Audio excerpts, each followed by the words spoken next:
Hello everyone, বরাবরের মতো আরও একটি নতুন ভৌতিক ঘটনা নিয়ে আবার হাজির হয়ে গেলাম। অবশ্যই এটা সত্যি একটা ঘটনা। আজকের ঘটনাটা অনেক বেশি স্পেশাল এবং অনেক বেশি ইন্টারেস্টিং হতে যাচ্ছে এবং বেশ ভয়ঙ্কর একটা ঘটনা, এবং গল্পের শেষে আমার নিজের একটা ইনসিডেন্ট আমি শেয়ার করব। আর ক্যান্টনমেন্ট এরিয়া থেকে যারা শুনছেন, আজকে স্পেশালি এটা তাদের জন্য। আর ঢাকাতে যারা যারা থাকেন, এরকম ভৌতিক ঘটনা শুনে থাকলে অবশ্যই আমাকে জানাতে ভুলবেন না। তো দেরি না করে আজকের ঘটনা শেয়ার করার আগে কিছু কথা বলিনি। আর এর আগে কিছু কথা বলি, সেটা হচ্ছে যে ইদানিং সময়ে যেই হরর স্টোরিগুলো দিচ্ছিলাম, সেগুলো দেখা গেছে যে অডিও আকারে যখন আমি বলতে যাই, হাফ করার পরে মনে হয় পরে যায় দেখি যে সেই অডিওগুলো আর নাই। মেবি আমার অ্যাপসের কারণে প্রবলেম হচ্ছে বা কিছু একটা, যাই হোক আমার একটু কষ্টই হচ্ছে। তার উপরে হচ্ছে আপনাদের কোনো সারা শব্দ পাই না। যাই হোক, আশা করছি সবাই ভালো আছেন। তো আজকে যে ভূতের ঘটনাটা, সেটা ঢাকা ক্যান্টনমেন্টের একটা সরকারি কোয়ার্টারের ভূতের ঘটনা। আপনারা জানাতে ভুলবেন না যে কারা কারা, যদি কেউ থেকে থাকেন ক্যান্টনমেন্ট এরিয়ার বা কোয়ার্টারের, তাহলে আমাকে অবশ্যই জানাতে ভুলবেন। এবং আপনাদের সাথে যদি এরকম কোনো ঘটনা ঘটে থাকে, চাইলে আমাকে জানাতে পারেন। আর আপনারা যারা ভূতের গল্প শুনতে পছন্দ করেন, তারা আমার চ্যানেলটাকে সাবস্ক্রাইব করে রাখতে পারেন। আর আপনার আশেপাশে যদি কেউ এরকম ভূতের গল্প শুনতে পছন্দ করে, তাদেরকেও আমার চ্যানেলটা দেখিয়ে দিতে পারেন। যাই হোক, সবার সুস্বাস্থ্য কামনা করে আজকের ঘটনাতে চলে যাচ্ছি। আসসালামু আলাইকুম, আমি আরাস্তা জামান আনিশা। আমার বাবা ক্যান্টনমেন্টের স্বনামধন্য একটি স্কুলের প্রিন্সিপাল এবং আমার মা ঢাকা সিএমএইচ হাসপাতালের একজন ডাক্তার। আমি আমার ভাই মির্জাপুর ক্যাডেট কলেজের শিক্ষার্থী। আমরা দুই ভাই বোন মূলত যমজ, এবং পরিবারের সবাই যার যার কাজে বাইরে থাকি। যাই হোক, মূল ঘটনায় আসি। বাবা আম্মুর সুবাদে আমরা অফিসার কোয়ার্টারে থাকি। আমি সারাদিন একাই থাকি বলা যায়। আমার কলেজ শেষ দুপুর 1টা থেকে 1:30টায় বাসায় আসি। আমি বাসায় আসার পরেই পোড়া স্মেল পাই। এটা স্মেলটা অনেক তীব্র থাকে। ওই সময় মনে হয় আমার বাসায় কিছু পড়ছে। এই গন্ধটা আমি প্রায় প্রতিদিনই পাই। দুপুরের নামাজ শেষে প্রায় আমি ভাত না খেয়ে অন্যান্য খাবার যেমন বিস্কিট বা ফ্রোজেন খাবার ভেজে খাই। কিন্তু সন্ধ্যায় আম্মু আসার পর আমাকে জিজ্ঞেস করে 2-3 পিস মাছ বা মাংস কম থাকে। আম্মু প্রথমে স্বাভাবিক মনে করেছিল যে হয়তো আমি খাই, কিন্তু পরবর্তীতে আম্মু আমাকে জিজ্ঞেস করলে আমি কিছু বলিনি। কারণ সত্যি বললে দুপুরে না খাওয়ার বিষয়টা আমি নিয়ে আম্মু অনেক রাগারাগি করবে। আমি ভেবেছিলাম হয়তো যে খালা কাজ করেন আমাদের বাসায়, উনি নিয়ে যান। কিন্তু কিছুদিন পরে আমি জানতে পারি আম্মু যখন বাসায় থাকে, অর্থাৎ সন্ধ্যায় খালা আসেন কাজ করতে, তারও খাবার নিয়ে যাওয়ার সম্ভাবনা নেই। এটা বোঝার পর আমি খানিকটা ভয় পেয়ে যাই। আমি ঘটনাটা কাউকেই বলিনি, কিন্তু এবার বড় ঈদে যখন আমার ভাই বাসায় আসে, তখন বাবা মা আর আমি গ্রামে যাই। আমার ভাই বাসায়ই থাকে কোচিং করার জন্য।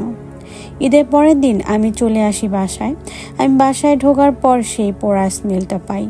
যাই হোক, রাতে আমি আর আমার ভাই খেয়ে ঘুমাই যাই। হঠাৎ মাঝরাতে আমার ভাই আমাকে ডাকতে থাকে।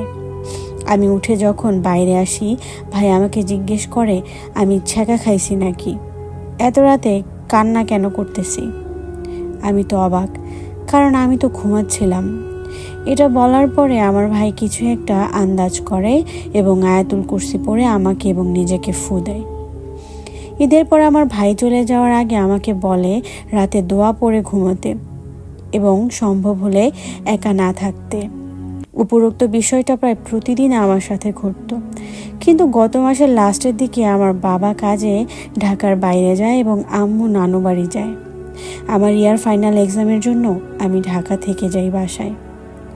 বাবা রাতে ফিরে আসার কথা থাকলেও কাজে আটকে যাওয়ার কারণে ফিরতে পারে না। যাই হোক, রাতে আমি পড়ছিলাম। রাত আনুমানিক 11টার বেশি। বাসায় কেউ না থাকায় আমি অন্যান্য রুমের দরজা লক করে দিয়ে ডাইনিং রুমে এবং আমার রুমের লাইট অন রাখি। কিন্তু আমার বারবার মনে হচ্ছিল বাবার রুম থেকে কথা বলার আওয়াজ আসছে। আমি রুমের বাইরে থেকে ঘুরেও আসি, কিন্তু তখন সব স্বাভাবিক। আমি এত কিছু না ভেবে কিছুক্ষণ পরে শুয়ে পড়ি, কিন্তু কতক্ষণ হবে আমার জানা নাই। প্রচণ্ড শব্দে আমার ঘুম ভেঙে যায়। আমি খাটের উপর ধরফর করে উঠে বসি। আমি খেয়াল করি আমার রুমের লাইট অফ, কিন্তু আমি সম্পূর্ণ বাসার ডাইনিং রুম এবং আমার রুমের লাইট অন করে ঘুমিয়েছিলাম। পরে আমি আমার রুমের লাইট অন করে ডাইনিং রুমে গিয়ে বসি এবং আমি কিছুক্ষণ অন্তর অন্তর পানি পড়ার আওয়াজ পাচ্ছিলাম। ওই পানির আওয়াজ কিচেন এবং সিঙ্কের কল থেকে আসছিল, কিন্তু আমি সারাদিনে কিচেনে ঢুকিনি। কল ছাড়া তো পরের বিষয়। আমি খুব ভয়ে আম্মুকে কল দিই। আমি কল রিসিভ করার পর আমি আম্মুকে বলি চলে আসতে। আম্মু তখন আমাকে জিজ্ঞেস করে বাবা কি করছে। আমি বলি বাবা কাজের জন্য আসতে পারে নাই, আমি বাসায় একা আছি।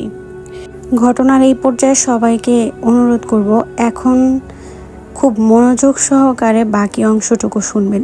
এই অংশটুকু খুব বেশি ইম্পর্ট্যান্ট। তখন আম্মু বলে আমার সাথে নাকি আম্মু 2 থেকে 2.5 ঘন্টা আগেই কথা হয়েছে। আমি নাকি বলেছি বাবা আসছে এবং ঘুমাচ্ছে, কিন্তু আম্মুর সাথে আমার বিকালের পর কথা হয়নি।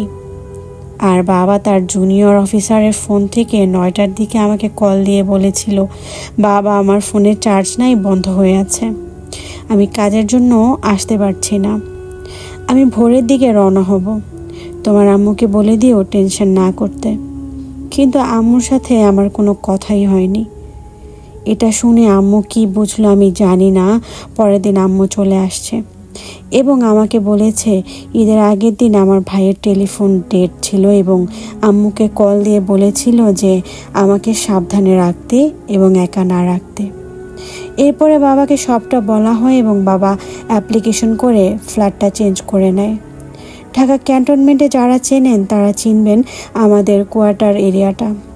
মইনুল রোডের অপোজিটে এই অফিস কোয়ার্টারটা।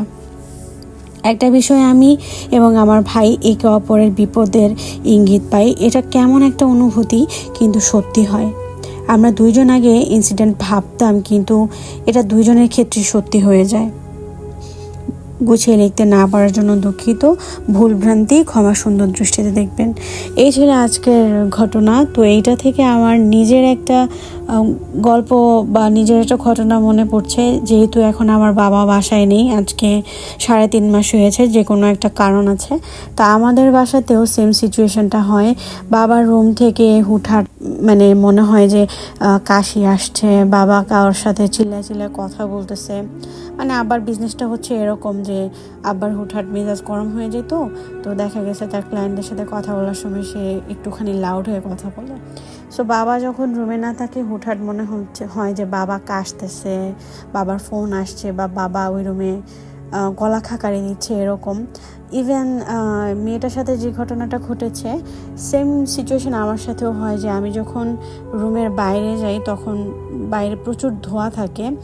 যেহেতু আমাদের বাসাটা একদম সবার বাসা থেকে দূরে এবং আমাদের বাসাটা গ্রামে, সো বাইরে হুট করে এরকম বারুদ টাইপের একটা গন্ধ থাকে সব সময়।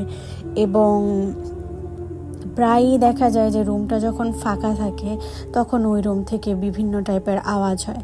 এমনও হয়েছে যে বাবা যখন বাসায় ছিল তখন বাবা বাজার থেকে আসার কিছুক্ষণ আগে মনে হয়েছে যে বাবা আসছে, ঠিক আছে। তো দেখা গেছে যে আমিও চিন্তা করতেছি বাবা আসছে, ওকে ওকে। দেন আমি বাবার জন্য নাস্তা নিয়ে গেছি, যা দেখি যে বাবা নাই।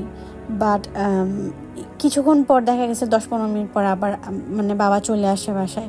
তো এই জিনিসগুলো খুব উইয়ার্ড, এবং এটা আমি শুধু একলা শুনি নাই, এটা আমার আম্মুও শুনছে। ইভেন এখনও আমি যে রুমটাতে বসে আছি সেই পাশের রুমটাই আমার বাবার, এবং এই আশেপাশের রুমগুলোতে কেউই থাকে না। যখন আমি ইনসিডেন্টগুলো বলতেছিলাম লিটারালি আমারও গুজবাম্পস দিচ্ছিল। আর আমাদের বাসাটা এমনিতে একটু হন্টেড। দেখা গেছে যে রুমগুলা খালি থাকে ওই রুমগুলা থেকে বিভিন্ন টাইপের আওয়াজ হয়।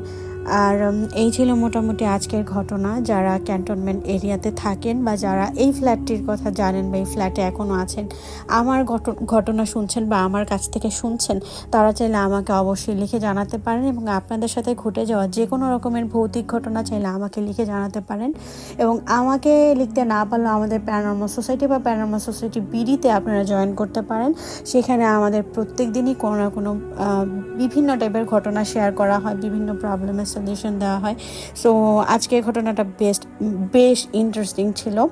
আর কি বলবো, ইউটিউব থেকে যারা শুনছেন, আমার পুরানো লিসেনার আছেন, আজকে যারা নতুন শুনছেন, সবাইকে নতুন করে স্বাগত জানাচ্ছি। এখনকার মতো আপাতত বিদায় নিতে হচ্ছে। আবারও আরেকটা নতুন ঘটনা নিয়ে চলে আসবো। ততদিন পর্যন্ত নিজেদেরকে ভালো রাখবেন, সুস্থ রাখবেন এবং নিজেদের ফ্যামিলি সবার প্রতি খেয়াল রাখবেন এবং স্পেশালি নিজেকে ভালোবাসবেন। নিজেকে কখনো অবহেলা করবেন না। বাবা মায়ের দিকেও খেয়াল রাখবেন, বাবা মা অনেক ইম্পর্টেন্ট। অ্যান্ড আশেপাশে যদি এরকম কোনো ভৌতিক ঘটনা ঘটেই থাকে তাহলে অবশ্যই আয়াতুল কুরসি পড়ে নিজেকে সিকিউর রাখার চেষ্টা করবেন। এই ছিল মোটামুটি আজকের ঘটনা। আজকের মতো তাহলে এখানেই বিদায় নিচ্ছি। সবাই সুস্থ থাকবেন। আল্লাহ হাফেজ।